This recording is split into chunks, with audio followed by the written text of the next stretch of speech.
আসার জন্য, কিন্তু এত চেষ্টা করেও সে বারবার ব্যর্থ হয়েছে। আর তাই তো উনি এই কথা আপনাকে বলে ফেলেছে। দয়া করে ওনার উপর রেগে যাবেন না। আর তাছাড়া এখন ফুলকুমারীর কি অবস্থা করা যায় সেটা আমাদেরকে দয়া করে বলুন। ফুলকুমারীর কি অবস্থা করবো সেটা তো তোমরা এখনই দেখতে পাবে। ঠিক আছে, তোমরা অপেক্ষা করো, আমি একটু সময়ের মধ্যেই আমার কাজ শুরু করে দিচ্ছি। ওদিকে রাজকুমার চন্দ্রকুমার বারবার একই পথে ফিরে আসায় অবাক হয়ে যাচ্ছিল। সে কোনোভাবেই সত্যের দর্পণের মুখোমুখি হতে পারছিল না। না, আর পারছি না, আর পারছি না আমি চলতে। এতটা সময় ধরে আমি চলছি সত্যের দর্পণের খোঁজে, কিন্তু এখন পর্যন্ত সত্যের দর্পণে দেখাই পেলাম না। ঠিক আছে, সত্যের দর্পণে দেখা নাই পেলাম, কিন্তু পরবর্তী বাধা সেটা তো দেখতে পাচ্ছি না। আর এই পরপর এই বাকি দুটি বাধা যদি আমি অতিক্রম না করতে পারি, তাহলে কি করে ওই শুকনো পদ্ম ফুলের কাছে কি আমি পৌঁছাবো?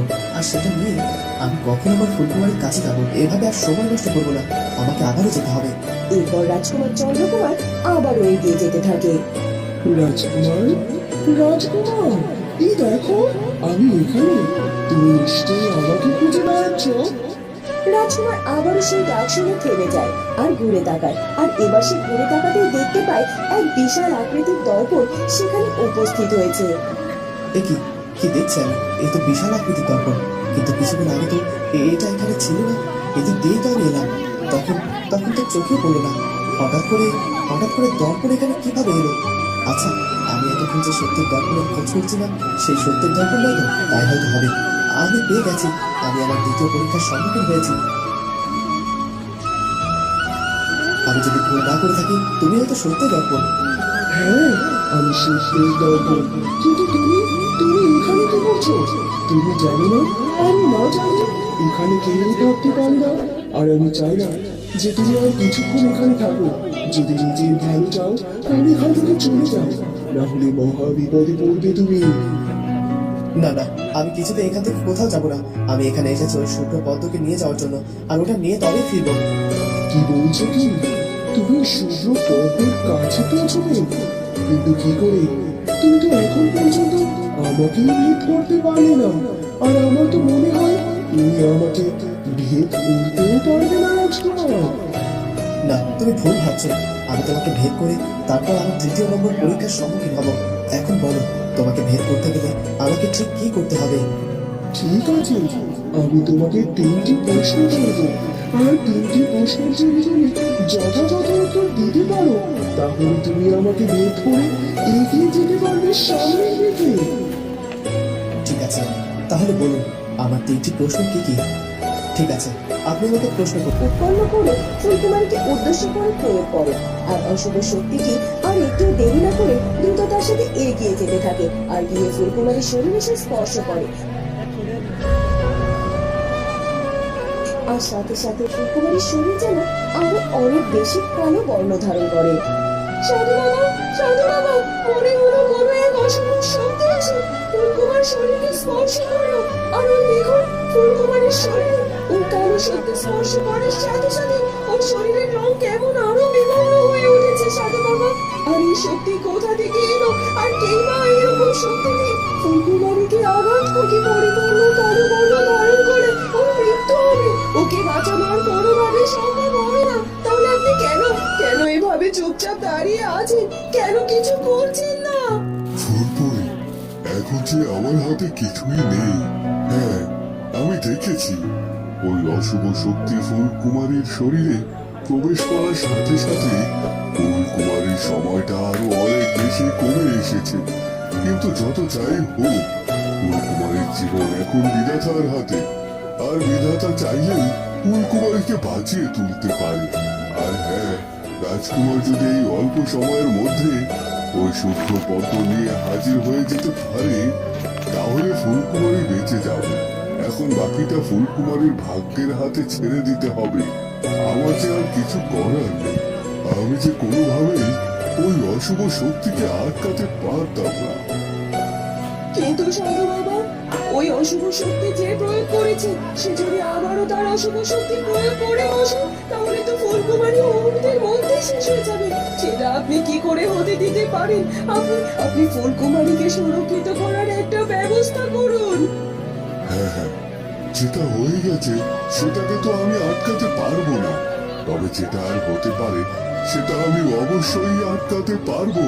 তুমি অপেক্ষা করো, আমি এক্ষুনি আপাতত ফুলকুমারীর সুরক্ষিত করার ব্যবস্থা করছি। এরপর সাধু বাবা তার শক্তি প্রয়োগ করে ফুলকুমারীর উপর, আর সাথে সাথে ফুলকুমারী একটি সুরক্ষা শক্তি বলয়ের মধ্যে আবদ্ধ হয়ে যায়। আপাতত কোনোভাবে ফুলকুমারীকে অশুভ শক্তির হাত থেকে সুরক্ষিত করা গেছে, কিন্তু হাতে যে সময় খুব কম। ওদিকে রাজকুমার চন্দ্রকুমার কতটুকু এগোলো সেসব কিছুই তো বুঝতে পারছি না। কখন এসে পৌঁছাবে রাজকুমার ওই শুভ্র পদ্ম ফুল নিয়ে? তোকে যে কাজটা করতে বলেছিলাম সেটা করেছিস তো? হ্যাঁ হ্যাঁ, আমি মন্ত্রী মশাইয়ের প্রাসাদে গিয়েছিলাম আর সেখানে গিয়ে খোঁজ করলাম, কিন্তু সেখানে উর্মিমালা নেই। অনেকটা সময় আগে নাকি উর্মিমালা প্রাসাদ থেকে বেরিয়েছে আর এখন পর্যন্ত ফেরেনি। আচ্ছা, উর্মিমালা নিজের প্রাসাদেই নেই, তাহলে কোথায় গিয়েছে সে? সেটা এখন পর্যন্ত বুঝতে পারছি না রানীমা, তবে আপনি যদি চান আমি সেই খবর আপনাকে নিয়ে এসে দিতে পারি। আমার মনে হয় তোমাকে বুদ্ধিমত্তার সাথে দিতে হবে। যদি কোনোভাবে একটি প্রশ্ন তুমি ভুল করে ফেলো তাহলে কিন্তু তুমি আর কোনোভাবে সামনে ধাপে এগিয়ে যেতে পারবে না। আর এই শুভ্র পথে তো দূরের কথা। ঠিক আছে, তোমার প্রথম প্রশ্ন, পৃথিবীর সব থেকে উঁচু জিনিস কি হতে পারে? আর তোমার দ্বিতীয় প্রশ্ন হলো, পৃথিবীর সব থেকে শক্ত জিনিস কি হতে পারে? আর তোমার তৃতীয় ও শেষ প্রশ্ন হলো, সাগরের থেকে অধিক ধনবান কি জিনিস হতে পারে? রাজকুমার, তোমাকে আমি 3টি প্রশ্ন করেছি, আর তোমার এই 3টি প্রশ্নের জন্য তুমি সামান্য একটু সময় পাবে। আর এই সময়ের মধ্যে যদি তুমি দ্রুততার সাথে এই 3টি প্রশ্নের উত্তর দিতে ব্যর্থ হও তাহলে তুমি আর কখনো কোনোভাবেই ওই শুধু পদ্মের কাছে পৌঁছতে পারবে না। না না, আমি যত তাড়াতাড়ি সম্ভব আপনাদের এই 3টি প্রশ্নের উত্তর দেওয়ার চেষ্টা করছি। আমার প্রথম প্রশ্নের উত্তর, পৃথিবীতে সব থেকে উঁচু যদি কিছু থেকে থাকে তাহলে সেটা হলো সত্য, কারণ সত্যের উপরে আর কোনো কিছুই নেই। তোমার প্রথম প্রশ্নের উত্তরটি সঠিক হয়েছে। এবার দ্বিতীয় এবং তৃতীয় প্রশ্নের উত্তরটি দ্রুততার সাথে দিয়ে দাও। আমার দ্বিতীয় প্রশ্ন হলো, পৃথিবীর সব থেকে শক্ত জিনিস হলো সেই মানুষের মন, যে মানুষের মন বিধাতার প্রেমে মগ্ন থাকে। বাবা, তোমার 2টি প্রশ্নের উত্তর যথাযথ হয়েছে। এবার তোমার শেষ প্রশ্নটির উত্তর দিয়ে দাও, আর যে সময় নেই। আমি আমার তৃতীয় নম্বর প্রশ্নের উত্তর দিচ্ছি। আমি তৃতীয় নম্বর প্রশ্নের উত্তর যেটা ভাবছি সেটা যদি সত্যি হয় তাহলে তো আমি দ্বিতীয় বাধা অতিক্রম করতে পারবো, কিন্তু যদি সঠিক না হয় তাহলে কি হবে? না, এবার আমাকে বুঝে শুনে উত্তর দিতে হবে। কি হলো? এগিয়ে যাও, প্রস্তুত হও। এই কথা বলে সাথে সাথে সেই সত্যের দর্পণটি অদৃশ্য হয়ে যায়। আমি পেরেছি, আমি আমার দ্বিতীয় বাধা অতিক্রম করে উত্তীর্ণ হতে পেরেছি। এবার আমাকে এগিয়ে যেতে হবে সেই তৃতীয় ধাপের জন্য। আর আমার বিশ্বাস এবার আমি সেই তৃতীয় বাধা সম্পূর্ণ করে ওই শুভ্র পদ্মকে নিয়ে যেতে পারবো আমার ফুলকুমারীর কাছে। এরপর রাজকুমার আর একটু দেরি না করে সামনের দিকে এগিয়ে যায়, আর কিছুটা দূর এগিয়ে গিয়ে সে একটি জায়গায় পৌঁছে যায়। আর সেখানে গিয়ে দেখতে পায় সেখানে একটি জায়গায় একটি পাত্র রাখা আছে, আর সেই পাত্রের মধ্যে একটি সুন্দর শুভ্র পদ্ম ফুটে আছে। আর সেই সুন্দর শুভ্র পদ্মটি দেখে রাজকুমার তো ভীষণ অবাক হয়ে যায়। সে ভাবতেও পারেনি এখনই সে সেই শুভ্র পদ্মের সন্ধান পেয়ে যাবে। একই দেখতে পাচ্ছি, এই তো একটু সামনে সেই শুভ্র পদ্মটি দেখা যাচ্ছে, কিন্তু আমি এখন কি করে এই শুভ্র পদ্মের কাছে পৌঁছে যেতে পারলাম?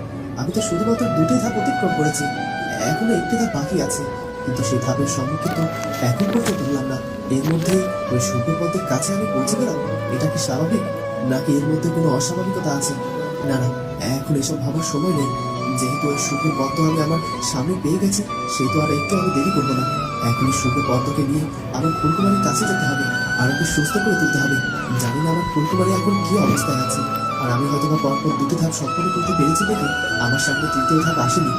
বন্ধুরা, কি হতে চলেছে এরপর সেটা জানবো আমরা ফুলকুমারী গল্পের পরবর্তী পর্বে। আর আমাদের আজকের পর্বটি ভালো লাগলে অবশ্যই